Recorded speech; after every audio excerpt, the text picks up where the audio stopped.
Two of the biggest names in metal, Metallica and Slayer, shaped the sound, culture and legacy of heavy metal as we know it. But only one reigns supreme. Each band has truly conquered the world of metal. Today, we're breaking down their records, reach and cultural impact to reveal who's really the biggest band between Metallica and Slayer. Stick around to the end, the answer might surprise you. To understand the scale of Metallica and Slayer, we have to go back to their roots. Both bands were born in the 1980s and exploded onto the scene with a sound that no one had heard before. Metallica started with an emphasis on melody and complex compositions, blending speed with heavy metal precision.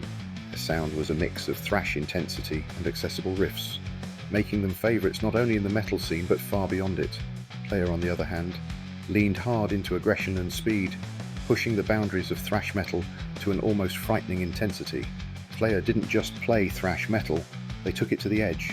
When it comes to album sales, Metallica and Slayer are on two different levels. Metallica has sold over 125 million albums worldwide. 1991's self-titled Black Album alone sold more than 16 million copies in the US. It's one of the best-selling albums of all time, regardless of genre. Slayer's album sales sit around 20 million, which is impressive for any band, especially in a genre as intense as thrash. Their 1986 album, Rain in Blood, is often hailed as one of the greatest metal albums of all time, an unfiltered blast of speed and aggression that cemented Slayer as thrash icons.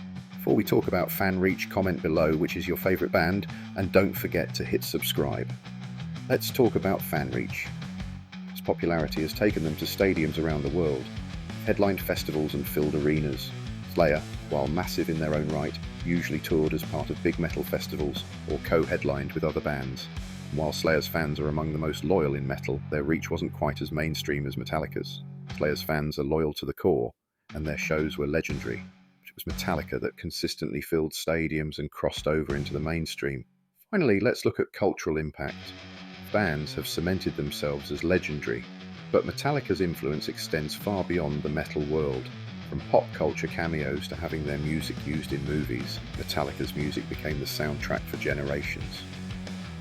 Slayer's cultural impact is more underground but no less fierce. For hardcore metal fans, Slayer represents pure thrash. Slayer chants are known to break out at nearly any metal concert, a testament to the loyalty they inspire. So, when we weigh the numbers, the reach and the impact, it's clear that one band holds the title of biggest. In terms of pure numbers, global reach and cultural presence, Metallica takes the crown. They've conquered mainstream success while staying true to their metal roots. Slayer will forever be immortalised as thrash icons, but it's Metallica that reigns as the bigger band. But hey, maybe biggest isn't everything. After all, legends are legends. So, who do you think is the most legendary? Let us know in the comments and keep headbanging. If you enjoyed this deep dive, hit that like button and subscribe for more epic showdowns in the world of rock and metal.